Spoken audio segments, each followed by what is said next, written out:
My eyes are in a fervorous affair with the clock, and my focus is none the wiser. The police dispatcher's pleading for me to humor her inquiries, if no reason other than to keep my consciousness afloat. It is so late, and today has been so challenging. Nevertheless, I'll gratify her with my story, because I am really in no mood to tell it again later. Miriam Cliffington happened into our photo center again today. These visits are becoming relentless, as are the innumerable poorly photoshopped images on her SanDisk flash drive. Every day, it's the same process. She perches at her photo kiosk, orders small batches of 5x7 and 4x6 prints, and croons over the photo printer as it squeals its mechanical protests. The unfortunate photo specialist on duty is then scolded by dear old Miriam, as the color in my son's face is coming out too pale, and my daughter's dress looks much too washed out. Becomes recitable as the Lord's Prayer. The project is then gifted to me, as I am the only one who receives her limited mercy.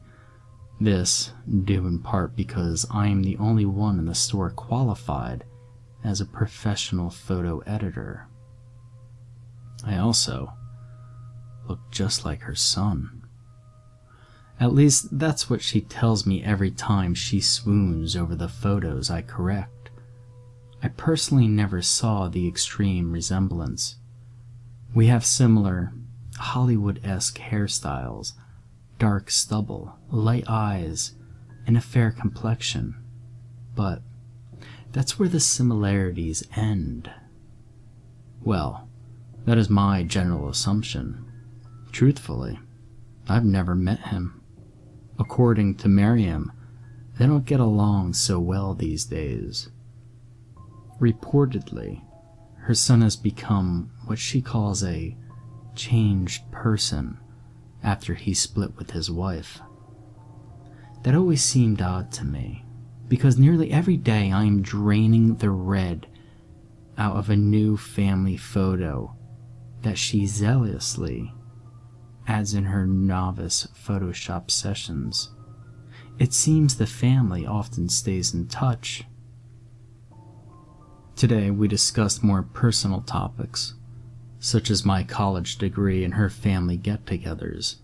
She told me she was celebrating her granddaughter Gracie's 5th birthday today, and was putting together a photo album and baked goodies to send her. Today's photos were of the girl from her previous birthday. She had straw blonde hair, her father's bright blue eyes, and rosy red cheeks, and a devilish grin that strongly reminded me of the girl from the movie Problem Child 2. When the topic turned to me, being a graduate in multimedia design, she immediately began to give me the shakedown on my talents as a web designer. She wanted me to build her a forum-based website just for her family. She wasn't fond of the public limelight social media, granted, but wanted regular updates from her son and granddaughter, their prized show horses, and images from all the reunions they have over the years. Now, listen, I'm not a fan of Miriam. She may treat me in more of a humane manner than my colleagues, but she is always so bitter. She carries an air of importance about her that mismatches who she is, like a pug in a sweater made of silk. The last thing I want from a client is a beady pair of eyes reflected behind ancient dark-rimmed tortoiseshell glasses, critiquing my every line of code with ignorant words laced with the smell of stale coffee and menthol cigarettes. Her gray-black hair was often wild and tangled, as if she was fleeing her home every morning to develop photos which contained the cure for cancer. Despite her lack of self-management, she saw herself as an expert in managing the talents of others. I never inquired about the specifics of her family problems, but I assume this attitude must cause the bulk of it. The sense of entitlement is something I don't blend well with. After endless barrages of questions about my rates, schedule, and ability to tutor her in Photoshop, I gave her my business card and told her to call me in a few weeks. Truthfully, I'm in my 2-week leave period and on my way to a better job, and this was a simple method to evade her until I would never have to see her again. She seemed content with my proposal and took my card. I told her to forward my congratulations to her granddaughter on her 5-year milestone. As she shuffled out of our store, I looked again at the refuse pile of discolored prints. If her family is so dysfunctional, why does she bring in new pictures of her son and granddaughter every other day? Why, as a spitting image of the son she frequently quarrels with, am I so reasonably treated by her? Those suspicions came to fruition a few hours later when a 20-something couple dropped off a few rolls of 35mm film. They had matching black hair, the athletic builds of bicyclists, and eyes that reflected deep kindness, but an even deeper sense of fatigue. The lab's business was running slow today, so I was immediately able to process their order and began development. The development process is always the same. I feed just enough of the raw film through a machine to attach it to a leader cord which is mechanically guided through the film processor. After it completes its voyage and the developed film is fed through, I place it on the scanner of our printing machine and check the frames digitally for color flaws and inconsistencies. The pictures showed the young couple celebrating another birthday. A boisterous banner which read, "Happy Birthday, Mitch," hung above an electric blue neon minibar. The couple was shown holding beer bottles and laughing heartily. The entire set was quite like the photos most couples bring in. There was a sloppy drunken kiss here, someone air guitaring on the table there. I began to complacently press the print button after every 6 frames. Then I noticed a picture of Miriam's son. Even though I never had met him, I had seen that face often. It was the face that was branded into the back of my eyes like the bright red digits of a digital alarm clock in the first few moments of morning consciousness. I was intrigued that these two may also be familiar with the eccentric woman who both frowned upon and adored her family. As I was packing up their photos and ringing up their orders, I decided to make conversation. "So, you know Miriam Cliffington?" I asked casually. And silence. I glanced upward, and the glance became a fixture. A paleness and shock had matched the exhaustion they both wore in their eyes. "Are you okay? I recognized her son in your photos." The girl spoke, tears welling in her eyes. "That's our friend Mitch. Those photos were taken a few weeks ago, and he passed last week. This order is for his funeral slideshow." Her boyfriend spoke next, clearly unsettled, but retaining his composure as he quickly recited what I'm sure he has gotten used to explaining. He and his daughter were found dead in Miriam's home last Sunday, poisoned. The police have been seeking her for questioning. Have you seen her recently? I was floored. I'm rarely one to lose my cool, but I began tripping over my words like they were raised on a high wire. Yes, I mean, she was just in here a few hours ago. She said she was celebrating Gracie's 5th birthday. She's working on a new photo album. They were new photos. The girl spoke next. We need to call the police immediately. Gracie's birthday was the Tuesday before they were found. They didn't enjoy visits with Miriam, but she insisted on being with them to celebrate. Call them I did. I spent the rest of my shift plus 2 extra hours conversing with police detective and the couple. He asked me to print out the information we had on Miriam, and if we had any idea of her whereabouts. They inquired about the frequency of her visits, the types of purchases she makes from the rest of the store, her current appearance, the general abnormalities in her behavior. I gave them what they needed along with surveillance footage from the cameras we had hidden around the building. They gave me the direct line to their office and sent me off with my assurance that I would call them immediately if Miriam came into the shop again.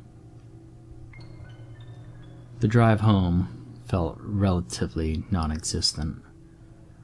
The thoughts of what occurred seemed to dominate my sense of time while on the road. Had this lady, who compared me to her son, been responsible for his death? For the death of his daughter? Would I see her before the police? I arrived at my house in the same psychological state as when I left the store. I nearly broke my ankle while stumbling over a package that was placed in front of the entryway. I brought it inside into the light and saw that the sender's name was Mom. I wasn't sure what the occasion was, but I assumed it was a late Thanksgiving care package. Regardless, it was good to receive mail from her. I wasn't sure where her new apartment was. Now I had her address. 6312 Prospect Road. Inside the package was a tin box of cookies and a neatly wrapped rectangular gift. I hadn't gotten to eat lunch with all the police activity, so I immediately started tanking through the cookies as if I also had skipped my last 5 meals. After my 4th cookie, I decided to wipe the crumbs from my hands to see what the mystery gift was. I unceremoniously ripped the red and gold metallic paper off of what appeared to be a small photo album bound in black vinyl. I opened it with giddy curiosity and felt the blood empty from my face. It was a timeline of photos of Miriam Cliffington's family. These weren't the fun family get-togethers I had recrafted at the photo lab. I hadn't printed these at all. Page 1. Mitch and Gracie are propped against the arm of a tan leather sofa, daughter wrapped in father's arms. Their eyes are sunken and rolled backwards, and their tongues are lulled out of their mouths in an unnatural brown color. There is dried spittle and yellow foam caught in Mitch's black stubble, and a mixture of blood and vomit on the front of Gracie's shirt. The blood vessels in her face are a sickly blue, and their skin is pale and puffy. The photo is labeled, Tuesday. Happy birthday, Gracie. Page 2. The bodies are placed in a maroon 2003 Toyota RAV4. They have been cleaned up and posed, Mitch in the front seat, Gracie in the center back seat. Their skin has continued to swell, so their eyes are puffy slits. Their now purple lids have been sewn shut and side-stitched into makeshift smiles. One of Mitch's arms is placed on the wheel, the other propped against the passenger seat in a pathetic wave. The label, Wednesday, taking Gracie back to school. Page 3. The bodies are now dressed in swimsuits and are posed around a kiddie pool. Mitch had to be propped up in an unknown manner that is cleverly hidden from the frame. He is on his knees at the edge of the pool in blue and white Hawaiian shorts. Gracie is in the pool, positioned on her belly in a striped pink one-piece bathing suit with a matching swim skirt.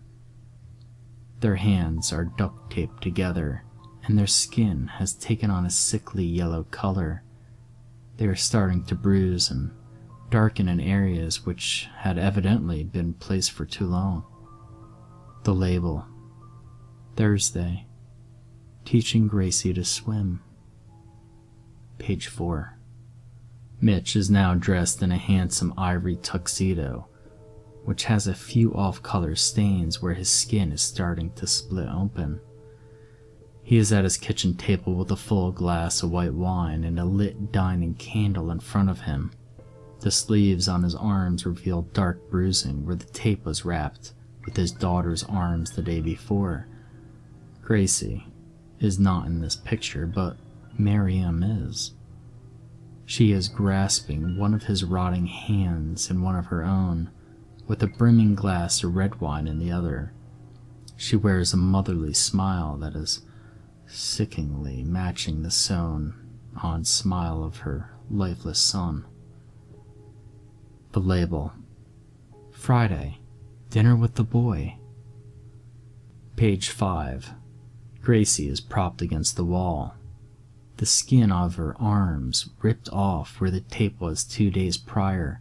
Her face is beginning to lose its humanity, but is now coated in makeup worthy of Little Miss Sunshine pageant. Her straw blonde hair is curly and bouncy, and her artificial smile is beginning to tear along the stitching. Next to her is an assortment of porcelain dolls, each made up and dressed with care that is a bit too sophisticated for a 5-year-old girl. To the far left of the frame, Miriam's reflection can be seen in a full body mirror, pointing the camera at the twisted salon she constructed. The label, Saturday, Girls' Night Out. Page 6. There is finally a full frame of the house in which this sickening family montage was photographed. It is a modest, one-story home on the foothills of the Rocky Mountains. The paint is a simple white, and it is beginning to flake from a simple picket fence that has marked the perimeter. There are no other homes close by that are visible from the angle of the shot. In the left of the frame, the stables of the prize horses Miriam mentioned are visible in the background. The gates are wide open, and the horses are nowhere to be seen. Police cars, ambulances, and yellow crime scene tape blocks the rest of the view, except for the mailbox. The address on the mailbox, 6312 Prospect Road. The sides of the frame indicate motion blur and plastic paneling. Miriam photographed this from a moving vehicle, likely from far away. The label reads, Sunday, the family gets to see policemen in action on career day. On the final page, Miriam is standing in front of my house with the package I had just opened. The label, Thursday, dropping off goodies for my favorite son. In that moment of realization, weakness took control of my body. Not just from the imagery I was subjected to, but from a sickening feeling that burned in my stomach and intestines. Words from earlier were ripping through my skull. You look just like my son. He and his daughter were found dead in Miriam's home last Friday, poisoned. I forced myself to scan the background of those horrible pictures. On the first page, in Gracie's lap, was the cookie tin I had just eaten from. This package was not from my mother. It was from a crazed mother who thought I was her son, guided to my home from the business card I gave her. Now, here we are. I don't think I have much time left, and I'm starting to lose focus. My eyes are in a fervorous affair with the clock, and my focus is none the wiser.